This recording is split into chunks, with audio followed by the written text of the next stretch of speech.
There are so many MSPs out there. What are some selection criteria?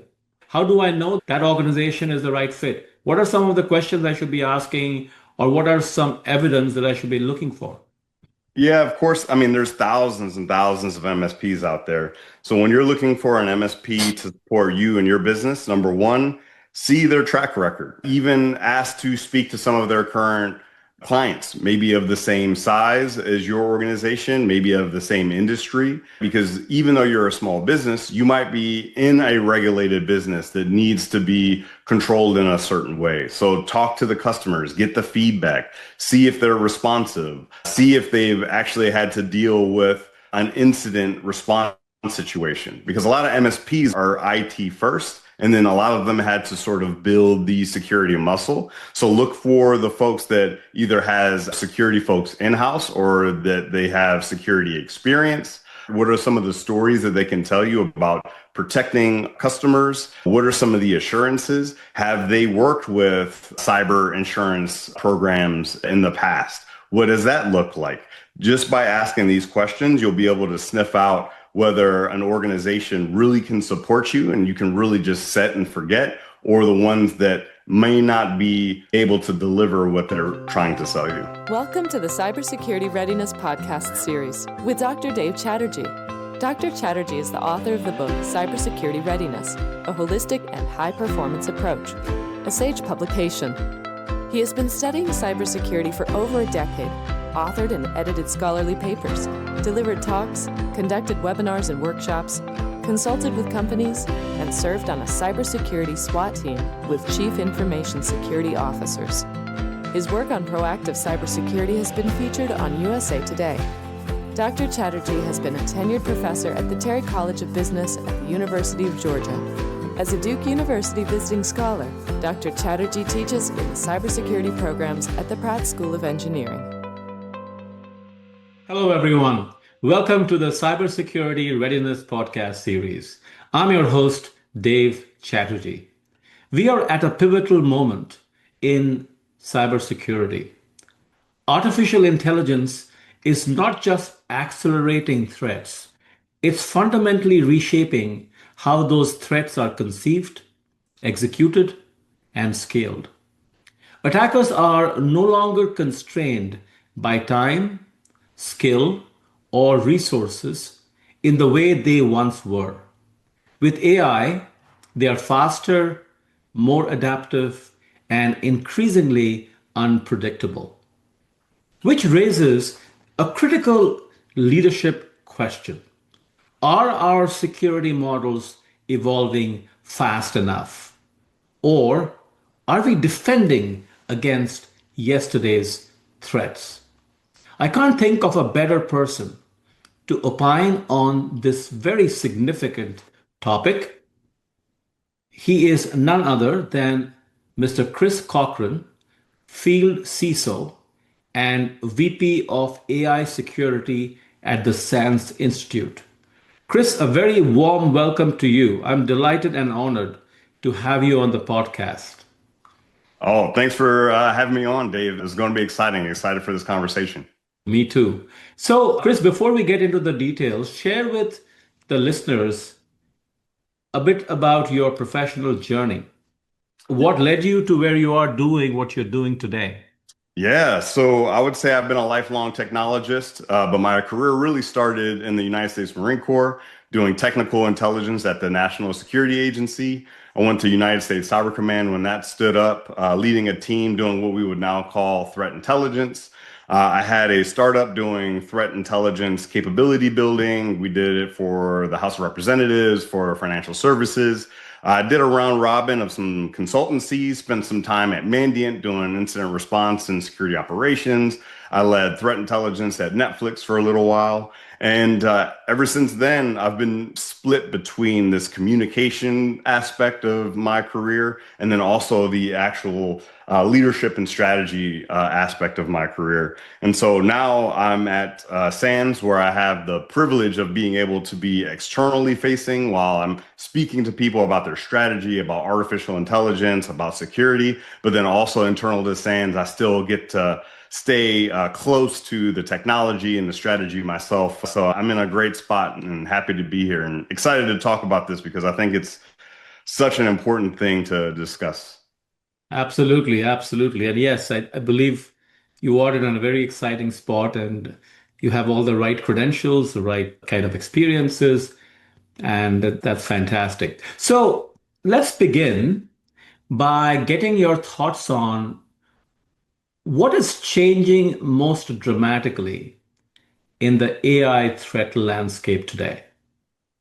I would say if I had to nail one thing about what's changing so drastically, I would say it's honestly the adoption of artificial intelligence.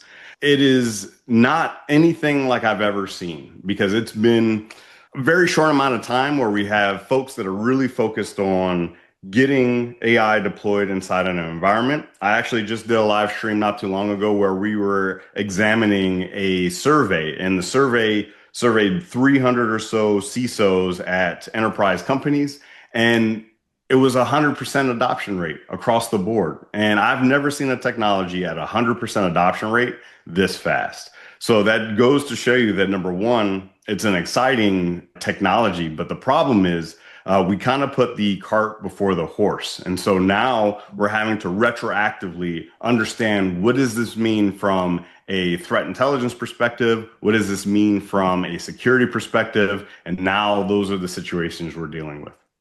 Very true. This reminds me, and I'll be dating myself here, when the internet first came along in the mid 90s, and I've had the privilege of tracking it from then because my dissertation was on the internet adoption during the 93, 97 period. That's when I worked on my PhD. Yeah. And I still remember going for my proposal defense. And before I went into the meeting room, I was checking my mail, and somebody had left an article, and it may have been either from the Wall Street Journal or some other very prominent media, where there was this write-up with screaming headlines: "The internet is a fad, it will go away, nobody will buy on the internet." So the reason I mention that is over the years, my research finds that we humans, we love convenience. We do. No matter the risk, if we find that something works for us, something is providing value, we jump in to embrace it. We do. And we think about the negative consequences later. Yes. And I think that is exactly what's happening in the AI space, where at a personal level, at a group level, at an organizational level, we are finding these tools to be so interesting, useful, exciting. We are adopting it. 100%. It reminds me of a saying I just heard not too long ago, but I'll never forget it. It's the opposite of security isn't being not secure, it's convenience, right? It's really easy to get inside my house if I leave the door open. Exactly, exactly. Yeah, because that's human nature. We assume nothing will go wrong with us, or we will not be a victim of any kind of a security attack. So let's keep doing what we are doing. And why bother? Because that means we have to spend some time, effort, take some additional steps, measures, just continue with life and just continue to embrace all that's exciting and interesting. And if something were to go wrong, then we will review it. Then we will act on it. That's kind of the natural human predisposition based on my life experiences. And that's what I see happening in organizations as well. As you said, that there's 100% adoption that's happening, but they have to recognize that before you jump into it hands and feet, you have to be careful because there are consequences for not being deliberate and not being careful. So very true. So that brings up the other question I had for you is there any persistent misconception amongst security leaders about AI related risks? There is. In fact, that same survey that I was just discussing, it was basically alluding to the fact that security leaders feel relatively confident about AI security. And I think this is conjecture on this part, because it was like 87% were confident about their ability to protect AI.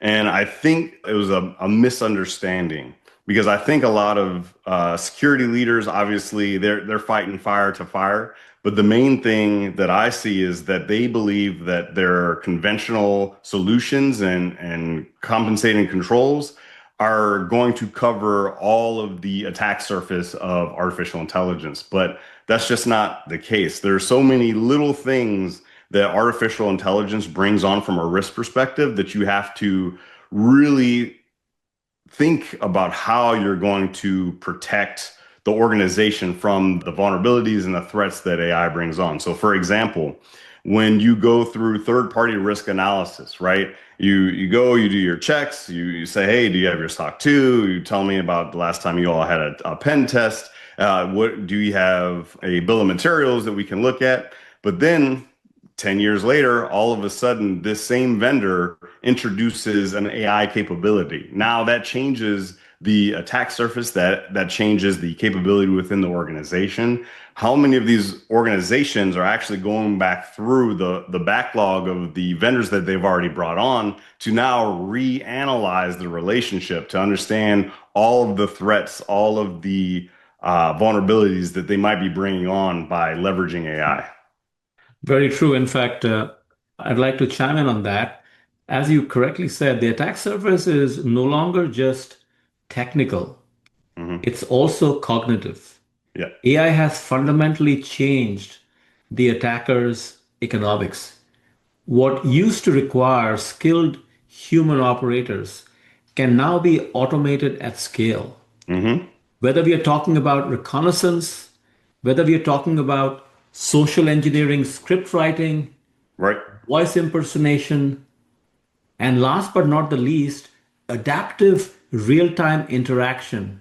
Hmm. They have all now been weaponized through AI. A case in point is the MGM resort breach that happened. And that's exactly how the six-stage skill chain turned out to be, where the attackers kind of studied the interaction vividly or accurately imitated it, mimicked it, and were able to get into the system and then wreak havoc. Hmm. So that's exactly what's happening. Adversaries are now scaling speed, personalization, and evasion simultaneously. Yep, absolutely. And another thing that we should probably mention is the fact that vulnerability discovery has been completely turned upside down, and on the positive side and on the negative side. I mean, Anthropic, they just found, I think, a like a 24-year-old 0 day or something like that. And so we're starting to see what are the great applications that we can use on our side to find these vulnerabilities faster than the enemy can. And the problem is that the enemy is also has access to frontier models.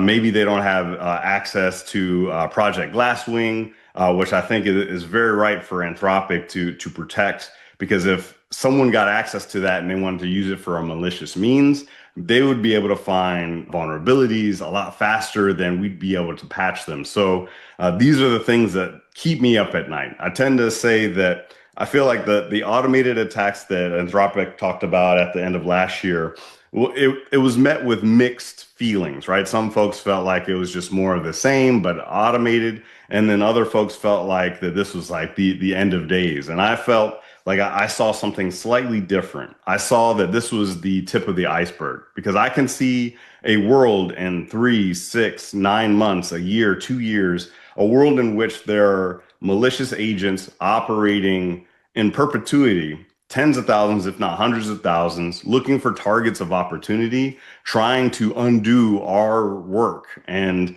I think that we need to start to prepare for that inevitability. You mentioned, absolutely, I totally agree with you. In fact, you mentioned about Anthropic. I was reading recently that they were trying to test their system I think they were playing a game with it where they wanted it to figure out the escape route Hmm. and left the system at a particular point, and then the system was able to figure it out. Hmm.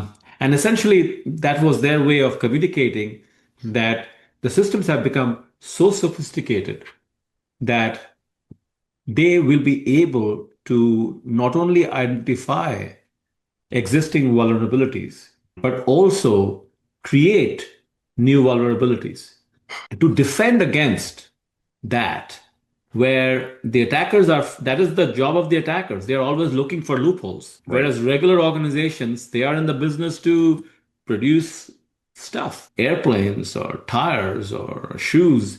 They're not in the business of having to constantly thwart these attacks. So that makes it a little more challenging for organizations to Mhm. keep up. And I think you said it well that you are losing your sleep at night because you're having to stay up on things because at any second something can just drop and you have to, and despite your best efforts, your best endeavors, something can still go wrong. So that's the challenging aspects of today's environment. It is. That is. It's a wacky world. And I would say that even scarier than that, honestly. So I do these things. I've probably spoken to 300 leaders over the last couple of years around artificial intelligence. And I have these dinners that I host from time to time in different cities. And more often than not, about half the room are AI skeptics. And I was just having this conversation a couple weeks ago, and everyone was talking about how they keep AI at arm's length. And I basically put it like this. I said, you can no longer be an AI skeptic. At worst case, you can be cautiously optimistic, but you cannot afford to turn a blind eye to artificial intelligence. It's here. The technology doesn't care whether you believe in it or not. The adversary is leveraging it, trying to undo your good work. So you need to understand that it is here. You need to understand the failure modes. You need to understand the threats. You need to understand how to leverage it for your own use cases, because this is such an important and crucial time. You would think that cybersecurity practitioners would be looking at artificial intelligence with open arms because we're technologists at our very core, but human beings aren't fans of change. Exactly. But unfortunately, the technology does not care. Exactly. Spot on. We are not fans of change. We love convenience. That's one Hmm. side of Yep. the equation. The other side of the equation are the innovators. They won't stop at anything. They are not thinking, is this responsible innovation? Is this not so responsible innovation? They leave it to the others, the regulators and the others. So that's the challenge that has always been there. It's nothing new, but AI is bringing it out in a magnitude and a dimension that we haven't seen before. And Hmm. recently I was at Duke University where I teach in the master's program in cybersecurity. And I was doing a presentation in a class on AI product management.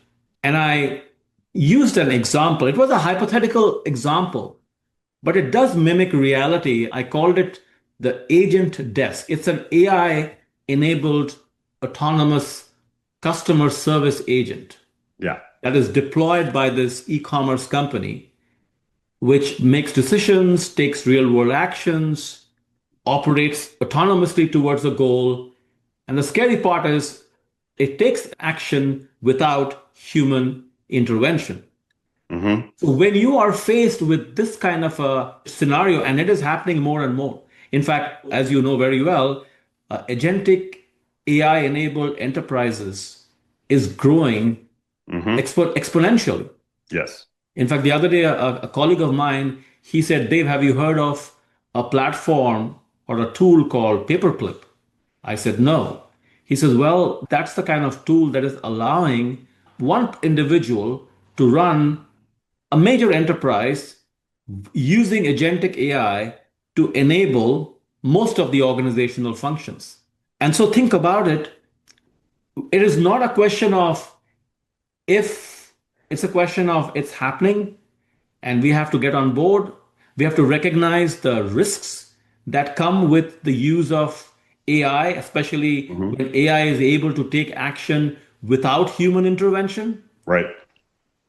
And that kind of brings up the interesting dilemma.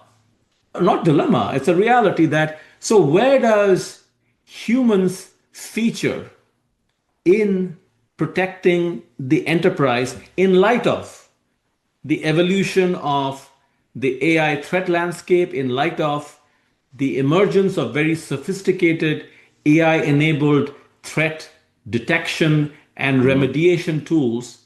What's the role of the human here? The role of a human is critical. In fact, it's sort of a multi-pronged answer here.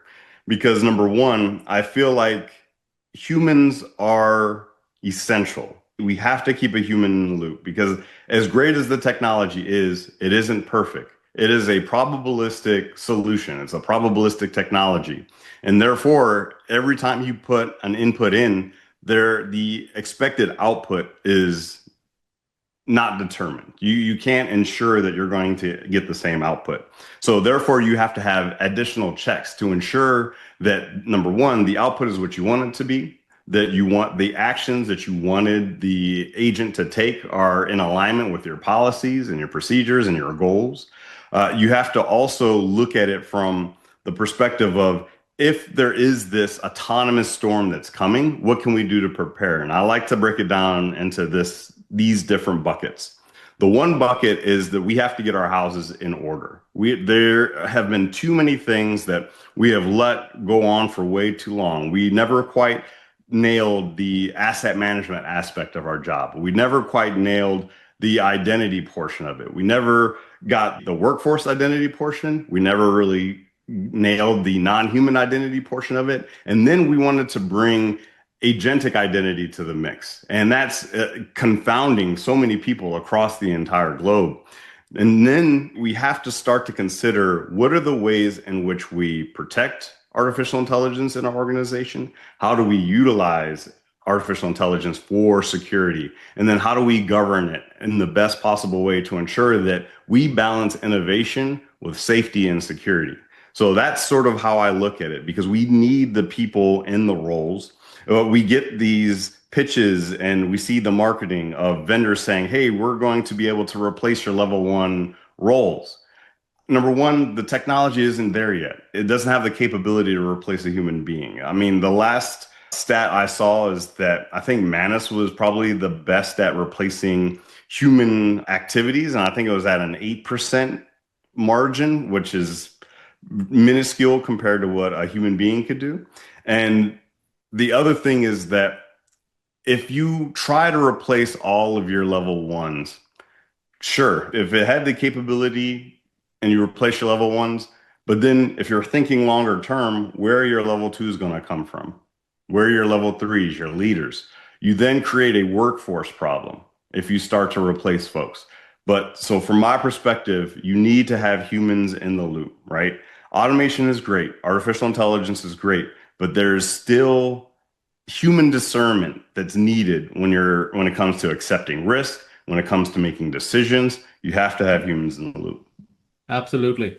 In fact, I'd like to use an example here, hypothetical example, but this has happened in the context of, again, agentic AI, using that agent desk example, where this particular e-commerce company has an agentic AI tool helping run the company in terms of taking orders, giving refunds, shipping products, pretty much doing all the work that humans would normally do. However, if that tool is not properly governed, is not properly restrained, we can see a situation where, just to optimize customer satisfaction ratings, it will find the fastest path to approve everything, because it has come to believe that customers will be very happy if you never say no to them. Right. So every time a customer goes back and says, hey, I didn't get the right product, I need a refund, no questions asked, the refund happens. Again, this is using a hypothetical example, but the point again is that one has to look carefully at every decision or every action the AI tool is going to take, and what could go wrong or what could drift over a period of time, and what checks and balances need to be in place to minimize the Yeah. extent of the drift, preferably have no drift. And again, I'm all for using technology because we're talking about scale. So we have to automate wherever we can, but there has to be human intervention as frequently, as periodically as possible. So I couldn't agree with you more that human involvement at every stage of the AI governance life cycle, product life cycle, let's say from framing the problem, coming up with the data strategy, model development, evaluation and alignment, deployment and monitoring, and last but not the least, continuous learning. Each of these phases require a significant human involvement. Yep. And that's something that organizations need to realize and need to have in place. To your point, there's a guy on social media and where he does these hilarious videos where he's talking to ChatGPT and he's like, "Hey, I have a customer here. They're really angry. I need you to speak to them and help me out because I have other things to do in the store." And then says, "Okay, sure, put them on." And then he goes, "Hey, hello. There were hairs in my food. Is that supposed to be there?" And then I was like, "Oh, no, absolutely not. We are so sorry." And he's like, "Oh, can I get a refund?" He's like, "Absolutely, you'll get a refund." And he's like, "How about a $50 coupon?" He's like, "Yep, absolutely, you'll get it." He's like, "Okay, great. Thanks. This is awesome." And so then he's like, "Okay, I'm back." And he was like, how did it go?" And he's like, "Oh, it went great. The customer is satisfied." And then he goes, "You didn't give away any money, did you?" He's like, the AI says, "Nope, no money given, no coupons." He's like, "You're sure no coupons or anything?" He's like, "Nope, nothing at all." So yeah, it's not even really hypothetical at this point. I mean, you can see it right there. Exactly. It's kind of interesting because I was about to share this example as well. You can using the same agentic tool, the agent desk. It confidently communicates a refund policy that doesn't even exist in the organization. And so I was telling students, I said, just imagine if this agent is making 18,000 decisions a day, and every decision involves a monetary transaction of, say, a refund. Just do the math and figure out the extent of the loss the organization can incur if they have not put the right kind of constraints, the checks and balances, they're not testing the system regularly before letting it loose. So, yes, miracles are not going to happen. You have to make sure that you understand what's going on behind the scene and get to the bottom of it. There are some people who think, "Oh, that's beyond me. I'm going to hire some experts and I'm going to let them handle it." But my recommendation to my clients, the C-level folks, has been, I'm not asking you to be an AI expert, but use your common sense, Yep. ask the questions that you would normally ask to make sure that the system won't make mistakes. Right. Those mistakes can be catastrophic for an organization. Until you get the right answers, keep probing till you get it, until you're satisfied with the defense mechanisms that you have in place. Yeah, absolutely. Moving along, Chris, in the context of your organization, and I don't expect you to share anything proprietary, you work in a very security savvy organization, very renowned organization. And that's probably one extreme. And then we have small organizations that are somehow trying to exist. Security is the last thing in their mind. Yep.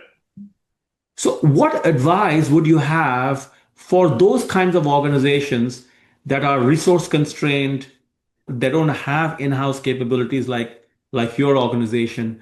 What's like a checklist, like 5 things or 4 things that they should be doing as they do business in this extremely AI friendly, AI enabled environment? Yeah, I would say if you are a resource constrained organization, let's say you have one person that does IT and security, that person needs to leverage AI the most. They need to understand, how do you get efficiencies out of artificial intelligence? How do you architect your workload in a way that you can scale across your entire operations?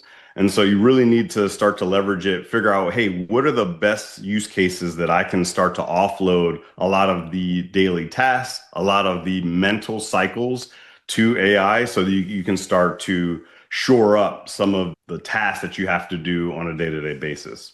For the folks out there that don't have any support whatsoever, I have always been a big proponent of organizations using MSPs, managed service providers. They are often affordable. They're geared towards the 99% of small businesses out there that are looking to operate in this new world. Because if you think about it, we can no longer have this, even a mom and pop shop that is an e-commerce business or anything, because now that we have artificial intelligence on the attacker side, they're going to use that to look for all of these targets of opportunity. So no matter how big or small, if it's agentic, is going to be looking for, hey, what is the softest target that I can attack? And if that is a small business, unfortunately, small businesses aren't able to withstand some of these attacks, some of these ransomware events. Sometimes it's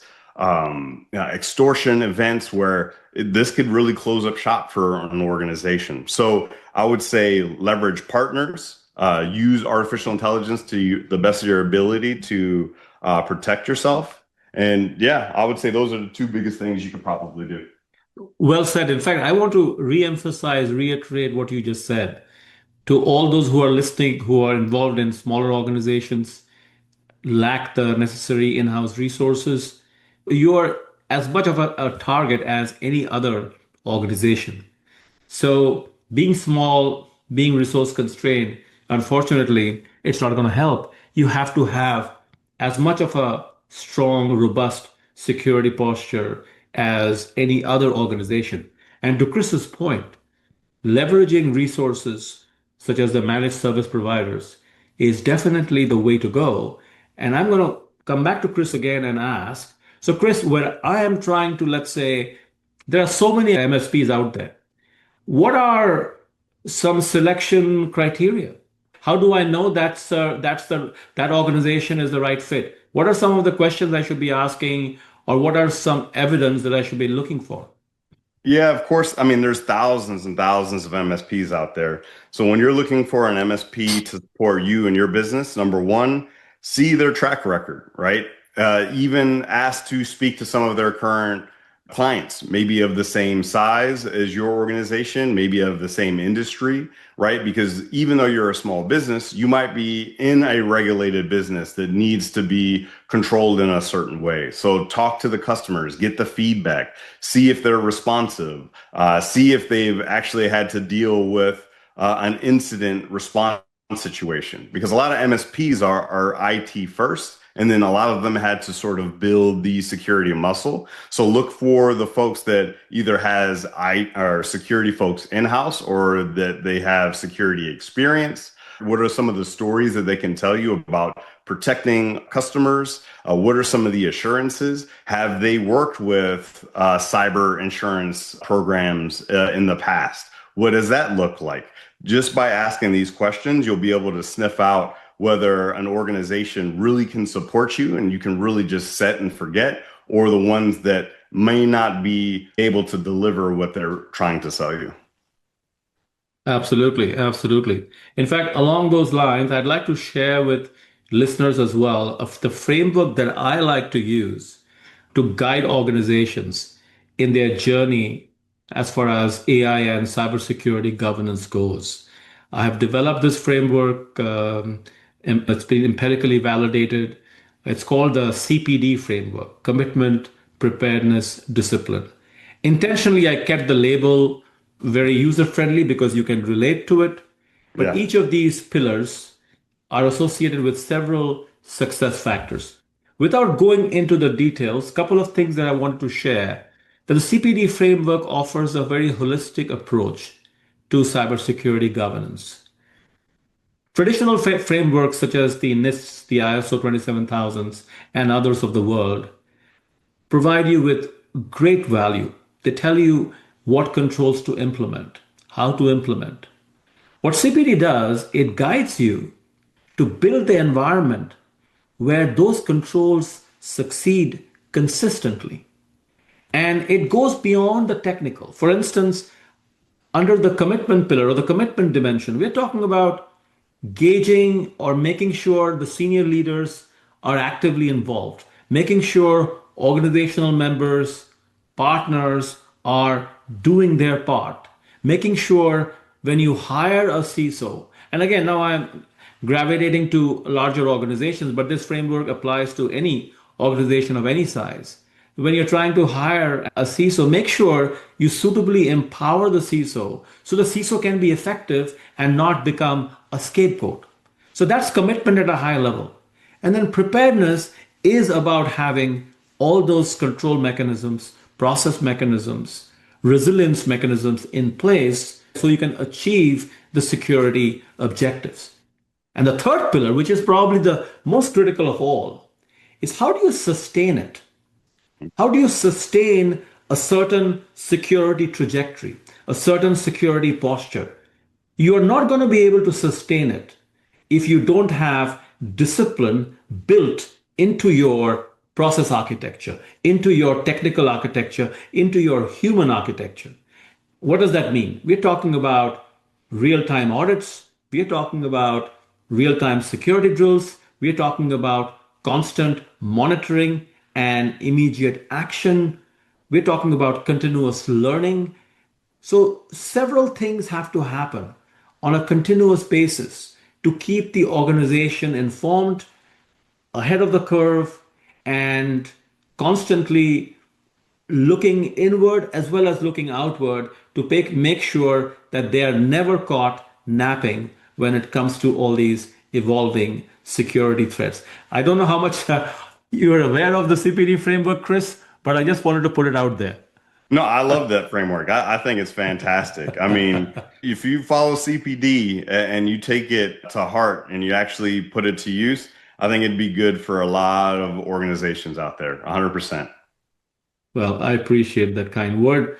So, Chris, coming back to you, we still have a few more minutes. I wish we had more. But what do you see in terms of governance blind spots out there? You engage with a lot of organizations. Mm-hmm. You see a lot out there. So what are some governance blind spots that concern you most? I would say the one that concerns me the most is not having a governance council.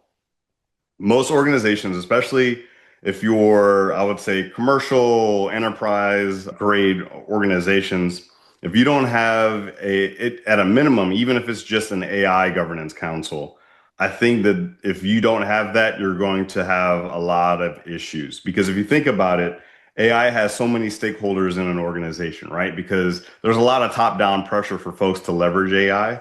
And so when you have that top-down pressure, you're starting to implement it. And then all of a sudden you have duplicative efforts. But if you could have everybody on the same page, if you can have a common lexicon for how you talk about artificial intelligence, whether it's use cases, you're talking about security, you talk about how do we measure return on investment. If you have that, you are leaps and bounds ahead of a lot of the organizations out there because they haven't done that extra legwork for that communication, for that teamwork that I think it really takes to bring a very robust AI capability to an organization. But I would say that's probably the biggest blind spot that I see right now. There are some organizations out there that are doing it. Like off the bat, they said, hey, we need a governance council for AI. But for the organization, even if it's two people working together, right? You could be a small company. It could be the CEO and the IT leader. You could be the AI governance council for the organization. So it doesn't have to be anything big to be valuable. So I would say that's probably the biggest blind spot. Thank you. And I couldn't agree with you more. In fact, the only thing I would add there is not only should you have a governance council because it is the right thing to do, but you should have it because, or you should make sure it is an effective one. Mm-hmm. I get concerned when I see organizations doing things to check the box. Or we need to have one, we have one. But it's not very active. It's kind of dormant. It's in the books. Mm-hmm. They don't have much power. That doesn't help. So don't do anything just because it looks good on paper. Do it with a purpose and make sure that you're constantly meeting, reviewing the efficacy, the value of having the council, make changes, but do not have what I call paper tigers. That doesn't help at all. So the point very well made. So Chris, as we start wrapping up, two final questions for you. So let's say as an organization, I want to do a reality check, or I want to get a reality check on how well are we doing from the standpoint of AI and cybersecurity governance. What would be two or three metrics that we should be carefully monitoring? It's funny that you mentioned that. So at SANS, I actually just finished writing the AI security maturity model, which will be coming out here very soon. So if anybody out there is listening or watching this and you want a sneak peek, just reach out to me on LinkedIn and I'll get you some things over. But some of the main metrics that you should probably measure is coverage of visibility of artificial intelligence in your organization. Do you have a registry of the different applications that have AI in them? Do you have a mechanism for doing identity? Because identity is a huge problem in the agentic space. And so do you have any way of tracking that information? Are you looking at potential shadow AI situations and how are you addressing that? How are you doing discoverability? How are you having conversations around the analysis of the use cases? How are you doing things like managing vendors, right? And ensuring that you have a good tactile understanding of what different vendors are doing in your organization. Do you have AI bill of materials for the vendors that are leveraging AI? These are little things that seem small at a certain level, but they're so impactful for an organization. If you do these little things and you measure these things and see like what is the return on investment, I think you'll see big dividends at the end of the day. Well, Chris, it's been truly a pleasure to having you on this podcast. I hope we can do a sequel again. Absolutely, anytime. Where we can update listeners on what's going on and what is working, what is not working. From my end, I'd like to encourage listeners to stay on top of things, do the best they can in the context of their organization, seek help, seek resources. Nobody knows everything here. That's we're it. We're all learning. The important thing is not to assume anything, is always ask, get clarity, act, get your actions or your plans vetted before you go ahead. So approach it in a very commonsensical, deliberate, comprehensive manner, and in a very stepwise manner. And generally, you should be on the right track. And as Chris was sharing the metrics, what I like to do is, even in my own personal workspace, I like to track a few things. I don't like to track too many things because then I lose track of things. Right. So I decide on what my strategic priorities are, and then I decide on which 3 or 4 metrics I want to closely track. But I want to make sure that those metrics are really accurate. So the quality of data that goes in to generate those metrics, that needs to be of high quality. Otherwise, you're kind of lying to yourself, and that doesn't help anybody. I think it's absolutely important to be proactive. Going back to my framework, think in terms of commitment, being actively involved, actively engaged. Think in terms of taking every possible step from a preparedness standpoint and being very disciplined. Having that security hygiene in place and following through with it on a regular basis. That's how you will be able to create and sustain what I like to call a high performance information security culture. So with that, I transfer it over to Chris. Chris, you have the final word. Yeah, I would say the best thing we have in our support against this coming storm is each other. So just as Dave was saying, like lean on each other, ask questions, look, seek help, bring everybody together. I think that the more that we share these TTPs that we are doing ourselves, and the more that we share TTPs from the adversaries external to the organization, the better we're all going to do at the end of the day. They always say high tides raise all boats. So that's what I'm looking to do, and I hope folks will join me in that mission. Fantastic. Well, Chris, it was truly a pleasure. Thank you. It was great, Dave. Thanks. The information contained in this podcast is for general guidance only. The discussants assume no responsibility or liability for any errors or omissions in the content of this podcast.